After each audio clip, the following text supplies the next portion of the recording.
Welcome, ladies and gentlemen, to the next edition of Well, We Thought We Could Canon.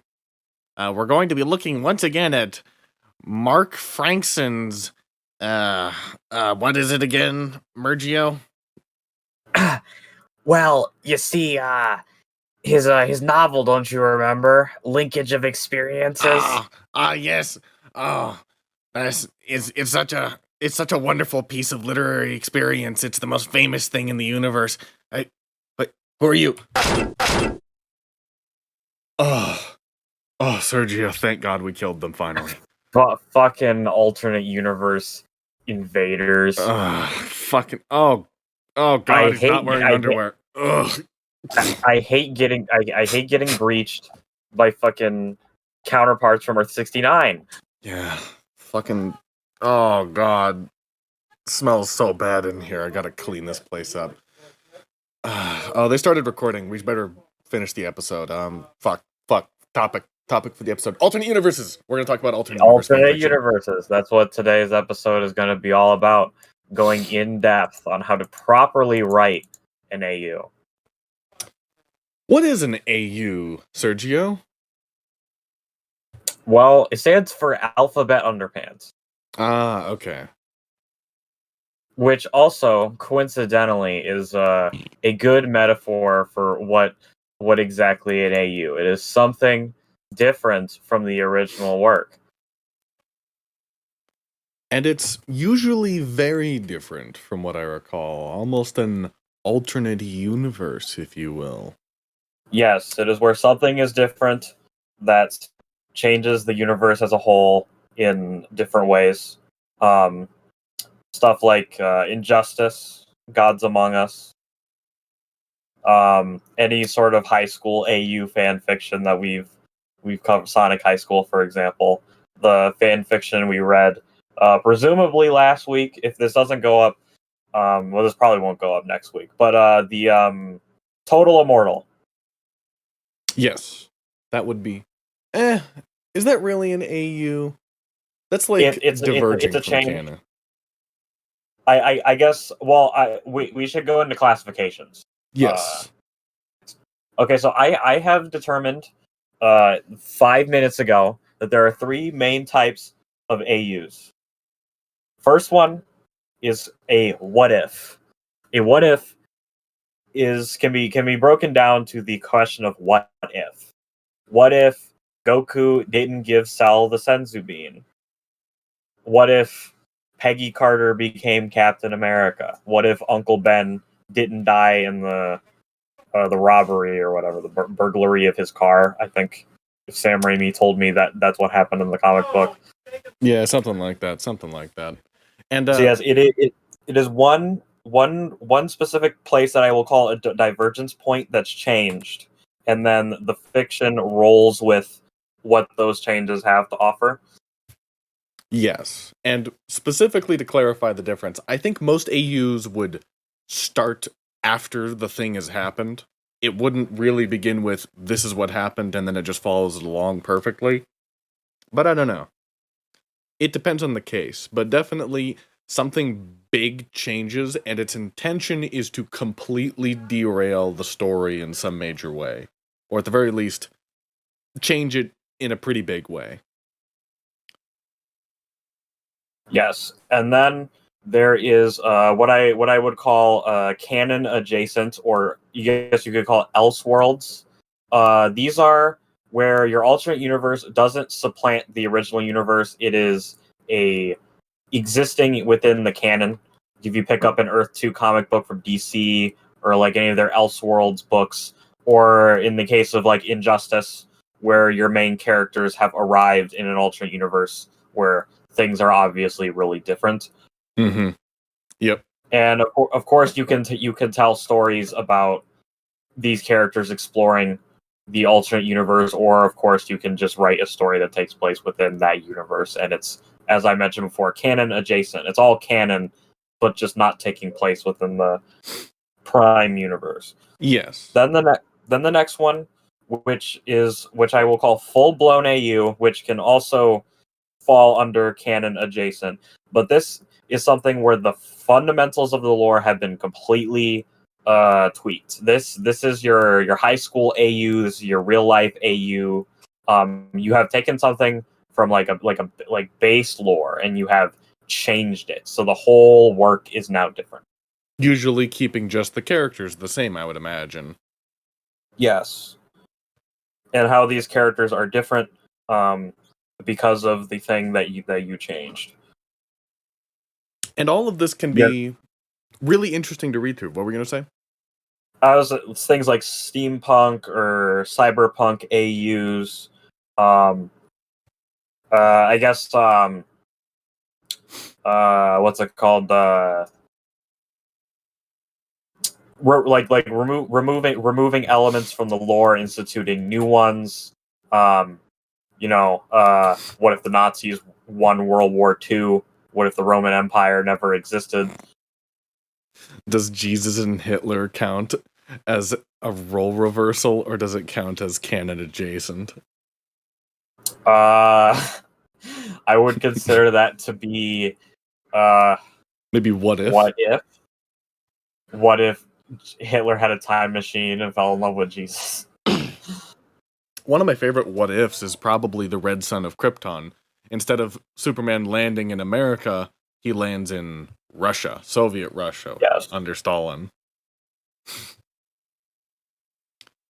And I think AUs are fascinating in a lot of ways. Yeah, because I think it can give rise to some pretty awesome alternate universe characters. And just like events in general. Like one of my favorites is Flashpoint Batman. Bruce Wayne dies by Joe Chill's hand. Thomas Wayne turns into a killer Batman, and Martha Wayne goes insane and becomes his Joker. Yeah, that one's a really classic example of just everything's gone horribly wrong because one little thing changed and it really diverted the whole canon. And I really, really, really like stories like that. It's one of my favorite kinds of stories. There's the fan fictions, which are mainly just examining something and perhaps novelizing some character's thoughts on something. I think AU is where the meat of the fan fiction communities come from. It's when you're really thinking, how does something change totally and completely? But as we read with Total Immortal, sometimes it can kind of suck. Yeah, sometimes it can go completely wrong.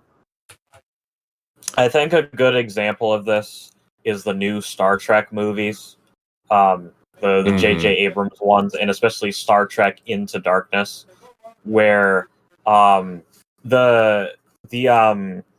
marketing stuff kind of led you astray, but like when you actually sit down and watch the movie, you realize that it's a remake of Wrath of Khan, but it's a lot shittier. And he does instead of Spock sacrificing himself, Kirk sacrifices himself and comes back in the course of the same movie. And this doesn't really serve to change anything, because like I mentioned, Kirk survives the movie, and then Spock has to go and beat up Khan because J.J. Abrams said, "Oh, how do we make Spock different? Oh, he's loud and he's like impulsive, and he gets into fights with people because his race has super strength." And while this is an alternate universe version of Spock, you've kind of defeated the original purpose of the character, because it's like you take everything that like this character like was and is, and you've for no reason made him really impulsive and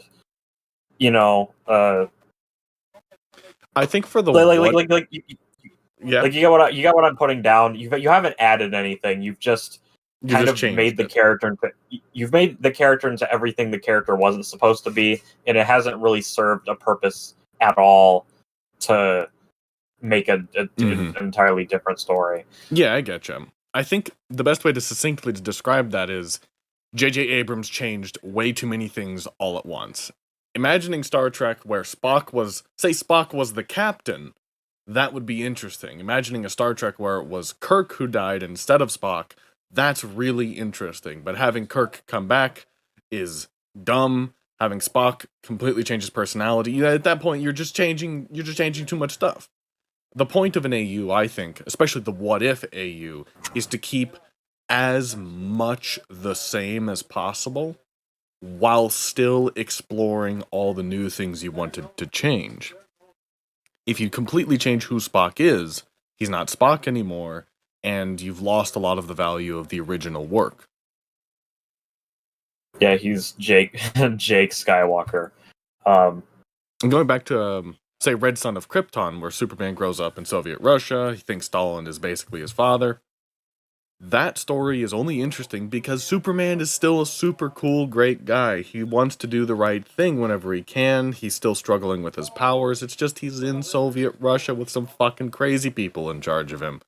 That's what makes that story interesting. Injustice is interesting because it, again, asks the question, what if Superman just went completely off the rails? He's still Superman, but something has changed and made it worse.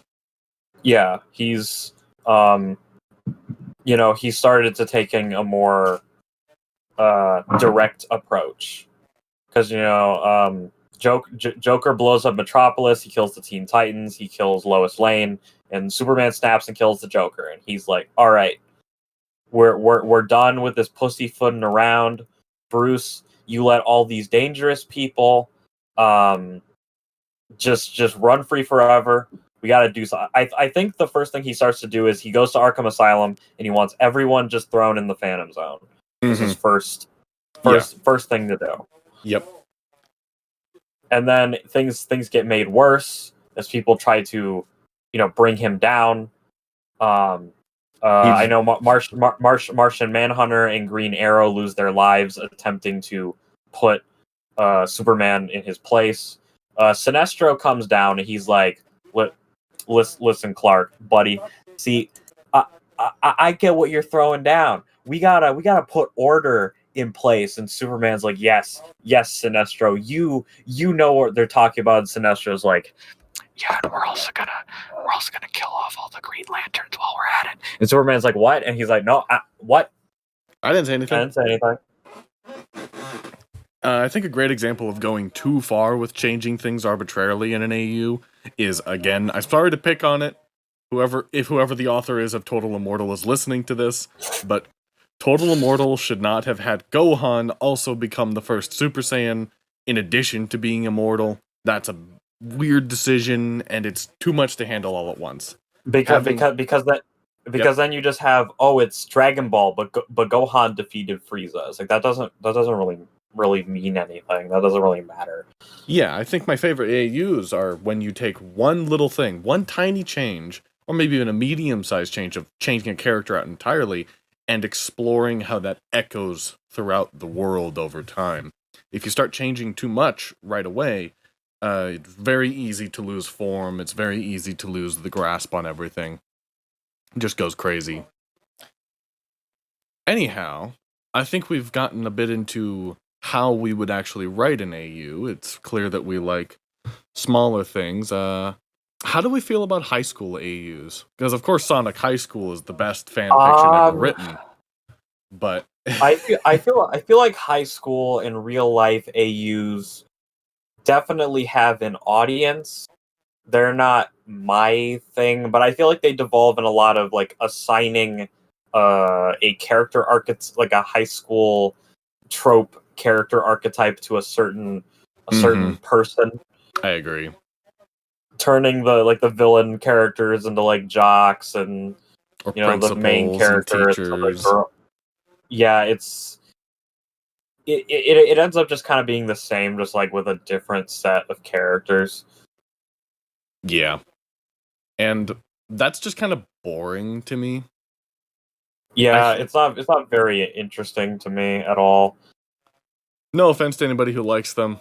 They can be fun, but I feel like once you've seen one, you've seen them all. Yeah, kinda. Because like you'll take like I don't know, it's just because it was in my head, because I think in middle school a friend and I were talking about making a like Game of Thrones but real life type of college AU story. But like you'll take like the cast of like Game of Thrones and then some random Kingdom Hearts, drop them in a high school setting. You'll put the correct trope archetypes with different people, and of course they'll act sort of different because you're trying to maintain kind of the same character, but in the end it's just generally like the same, the same kind of story being told with slightly different characters that are going to act slightly different, but they fit fat into that trope. Yeah, it's definitely it's just a weird to see high school AU fan fictions. I know Kingdom Hearts fans really fucking love those for some reason. It's always Axel getting fucked in the ass by Roxas in high school for some reason. That's just one of the I favorite think things I those read people one of like to those read. when I was in middle school. It's just a little weird. But we both like the what if type of AU a bit more. Maybe even the full blown AU sometimes. If it's not Yeah. high school in real life. On that time, because I have role reversal down here, and there is one really good role reversal. Shout out once I used to shout this out in our earlier episodes. Shout out to Scruffy Turtles for his Persona 5 Adult Confidant AU that he hasn't updated in a year at this point. But what makes it great is that it takes the role reversal of, okay, adult confidants are now the main characters, and the main characters are now the adults, but it does more than just a complete role reversal. Things are different. Like Ryuji is the coach, but he's not Kamoshida, the villain of that arc. Instead, Kamoshida is still in the story, but it's been changed to where he is the star player, and he's still doing sort of the same things, but the character has changed. Yeah, and that's the biggest thing with an AU, I think, is preserving the characters. If you have to get rid of everything else, okay, but at least keep as much of the characters' personalities intact. Because if you don't do that, you're basically just changing people's names to different things. And yeah, role reversals need to have more to them than just main character is now the bad guy, and the bad guy is now the main character, and it plays out exactly the same. Mm-hmm. And on that note, shall we get into the details of how we would like to write an AU? Yes. So I have a few bullet points that I wrote down here that I will explain. So how I would go about it is you have to figure out first what you are changing. I mentioned it before. We'll call it the divergence point. So you pick in the canon where you're diverging, or if you're, like I mentioned with the full blown AU / canon adjacent, your Superman arrives in Russia. You decide what the event is going to be, and then you need to examine all your characters and figure out how they are changed by your divergence point. This is, your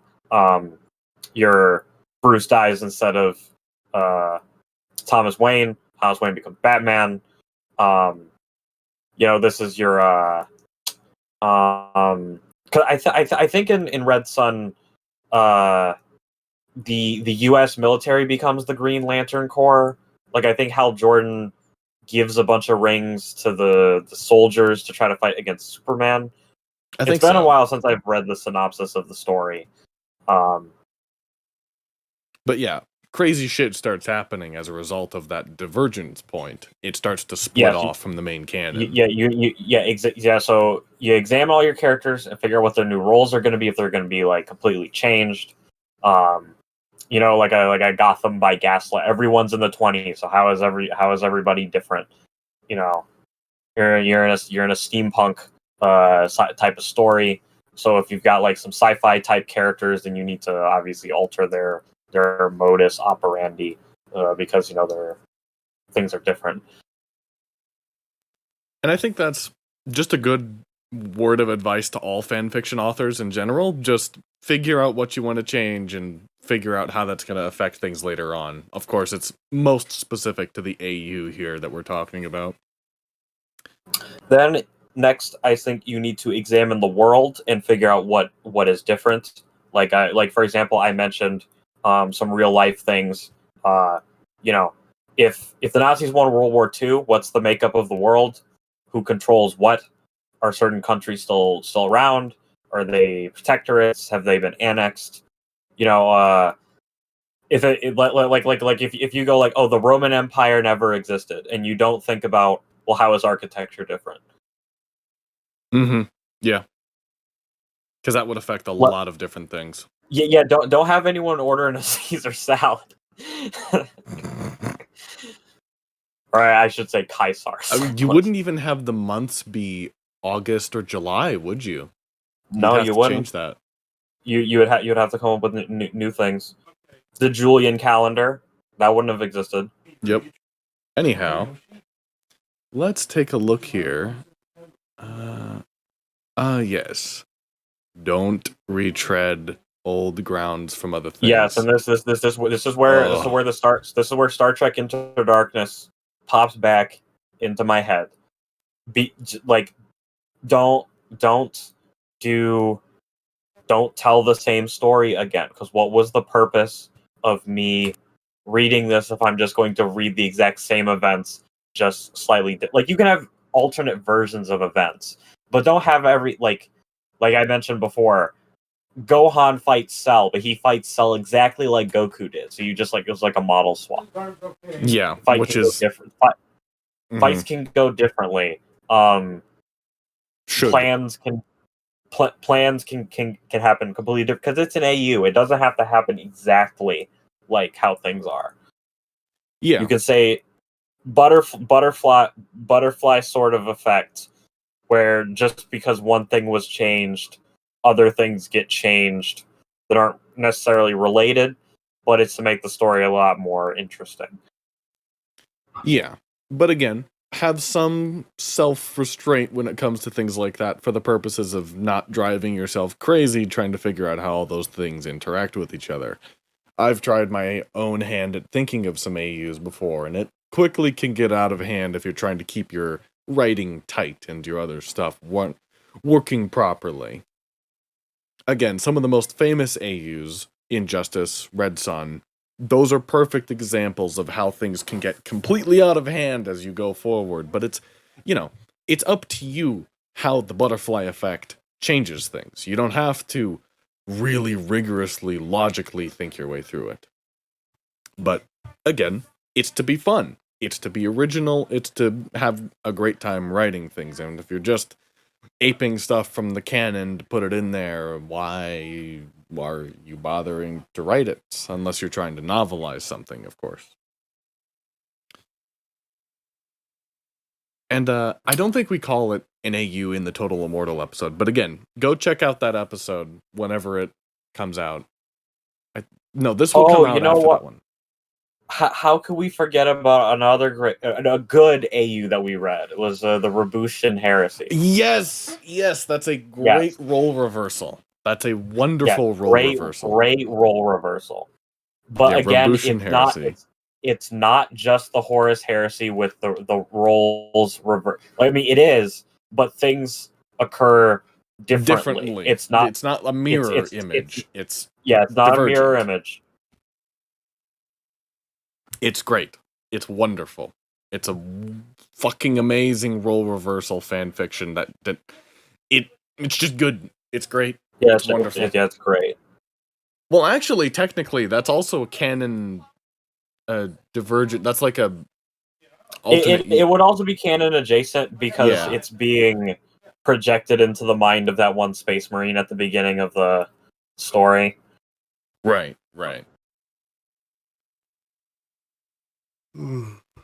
Either way, AUs are always a great thing to read about, great thing to write about. I think even the bad ones can be fun to look at, like Total Immortal. It's just so fun to see how things can get so different, whether they're good different or horrible different. Yes, and I'm trying to remember if we've read any other AU fan fictions. Would you sure that we have. Would you consider 50K an AU? I guess I would. Not really. It doesn't change anything in the existing story. It just pushes it 10,000 years forward or so. Is chain of memories an AU? Shut the fuck up.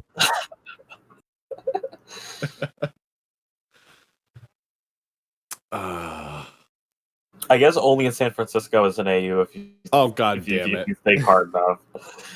Yeah, if you think really, really hard. Anyhow, I think that's most of our thoughts on it, to be honest, unless we want to go into more details about how we would help illustrate our thoughts on what an AU would be if we wrote it. What's a story that you've wanted to write an AU about? An AU about. I can tell you mine. Sure.